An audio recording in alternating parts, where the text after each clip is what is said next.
Hello friends, today we will discuss about how to find the residue of a function.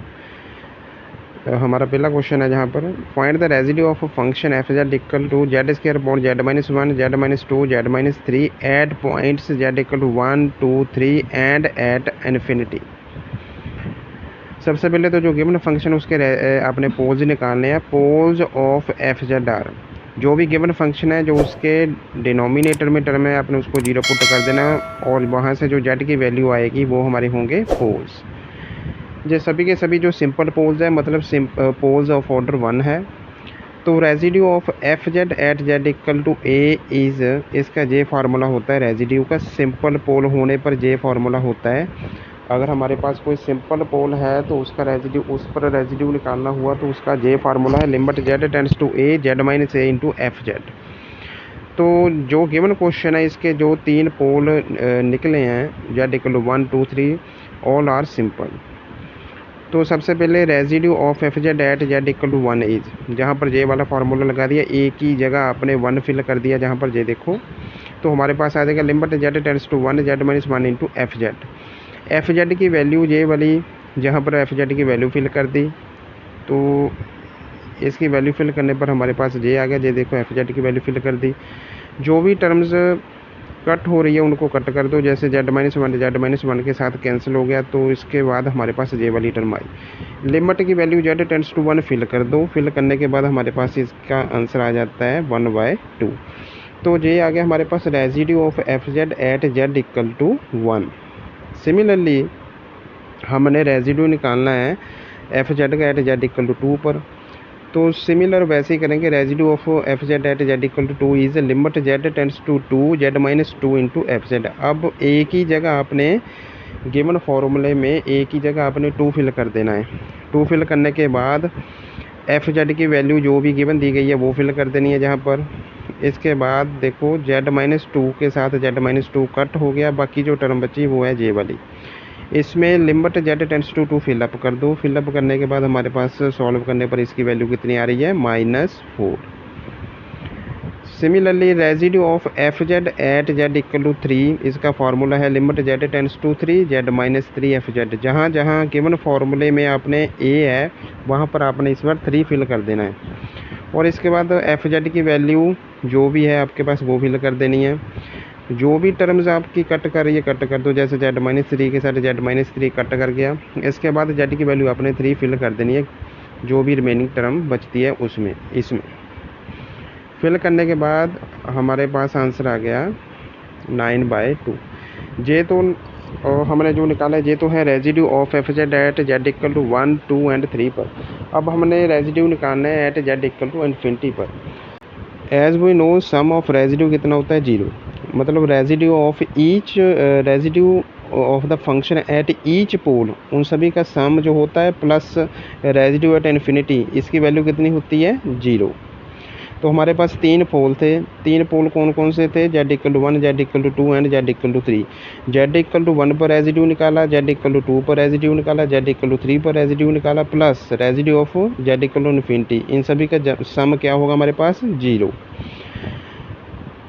तो इसके लिए हमने जो रेजिड्यू जेड इक्वल टू 1 है उसकी वैल्यू हमने निकाल दी है, वो फिल कर दो। जे वाली वैल्यू भी निकाल दी है और जे वाली वैल्यू भी निकाली हुई है। सभी की सभी वैल्यू फिल कर देनी है। फिल करने के बाद यहाँ से residue of F Z at Z equal to infinity की वैल्यू आ जाएगी हमारे पास -1। Find the residue of F Z equal to Z cube upon Z minus 1 Z minus 2 Z minus 3 at Z equal to infinity पर। Z equal to infinity पर हमने इस function का रेजिड्यू निकालना है। देखो इसका एक और मेथड है निकालने का, इस क्वेश्चन में वो डिस्कस करते हैं। अगर फंक्शन जो गिवन दिया गया है उसके नोमिनेटर और डिनोमिनेटर की डिग्री सेम हो जाए तब ये फार्मूला हम अप्लाई करेंगे। देखो poles of F Z are कौन कौन से पोल हैं? जो डिनोमिनेटर में जो टर्म है उसको आपने 0 कर देना है, वहाँ से जो जेड की वैल्यू आएगी वो हमारे क्या होते हैं पोल। तो जहाँ पर 3 पोल आ गए Z equal to 1 Z equal to 2 and Z equal to 3, all these are simples. तो हमने अब क्या करना है, जो फंक्शन है एफ जेड उसके जो डिनोमिनेटर की टर्म्स हैं उसमें से आपने हर एक टर्म से जेड को कॉमन निकाल लेना है। जैसे इस वाली टर्म से, फर्स्ट वाली टर्म से अगर आपने जेड निकाला तो जे आ गई, सेकंड वाली से जेड निकालोगे तो जे आ गई, थर्ड वाले में से अगर जेड निकालोगे तो जे टर्म आ जाती है। तो इसके बाद आपने ये देखो ऊपर जेड क्यूब है, नीचे जेड इंटू जेड, जे भी जेड क्यूब हो गया। ऑल जितनी जेड वाली टर्म्स थी वो सारी की सारी कैंसिल होगी। कैंसिल करने के बाद एफ जेड की वैल्यू हमारे पास कुछ ऐसी आ जाती है, जे वाली आ जाती है। तो अब नीचे वाली जितनी भी टर्म होगी उनको आप ऊपर ले जाओ। ऊपर ले जाने के बाद जस्ट इसको एक्सपेंड करना है, जस्ट एक टर्म तक एक्सपेंड कर दो। जैसे फर्स्ट टर्म को एक्सपेंड किया तो आ जाएगा 1 + 1/z प्लस सो लिख दो। Second term 1 + 2/z plus so, third term 1 + 3/z plus so. अब इसमें से हमको z 1/z का कोफिशिएंट हमने निकालना है। तो इसको सॉल्व करोगे आप, सॉल्व करने के बाद 1 प्लस जस्ट z वाली टर्म ही हमने लेनी है जिसमें जस्ट z की पावर 1 हो, बाकी प्लस हायर टर्म हमने छोड़ देनी है। तो जहाँ पर z की टर्म कितनी आ रही है, जिसमें जस्ट z हो 1 + 6/z प्लस सो। तो residue of F Z at Z equal to infinity, इसका फार्मूला क्या होता है, it is equal to minus coefficient of 1/z in f z. ये वाला फार्मूला याद रखना।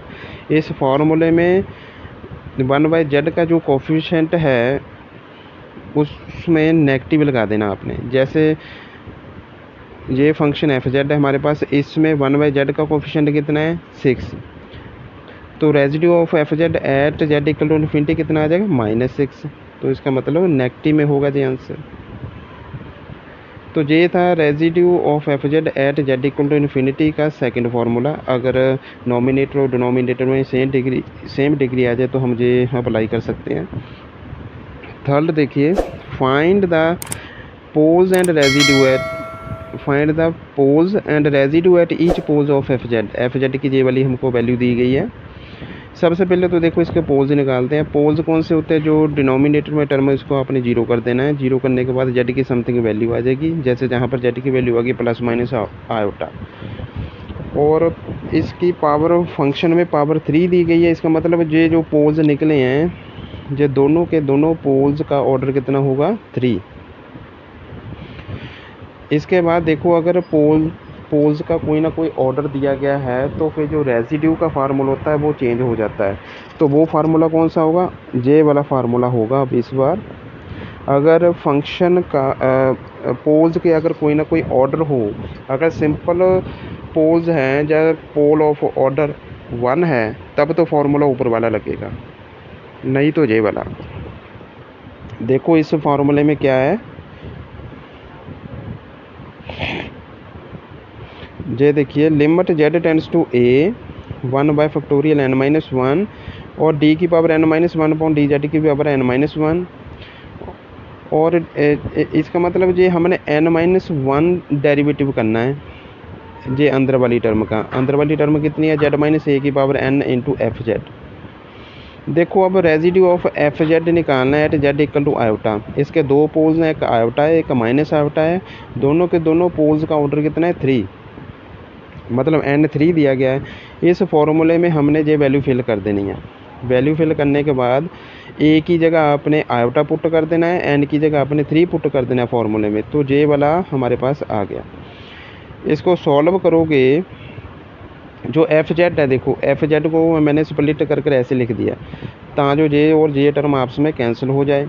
जो रिमेनिंग टर्म बचती है उसके डबल डेरिवेटिव कर देने हैं और उसमें जेड की वैल्यू आयोटा पुट कर देनी है। पुट करने के बाद हमारे पास आंसर कितना आ जाता है 3/16 आयोटा। 3/16 आयोटा।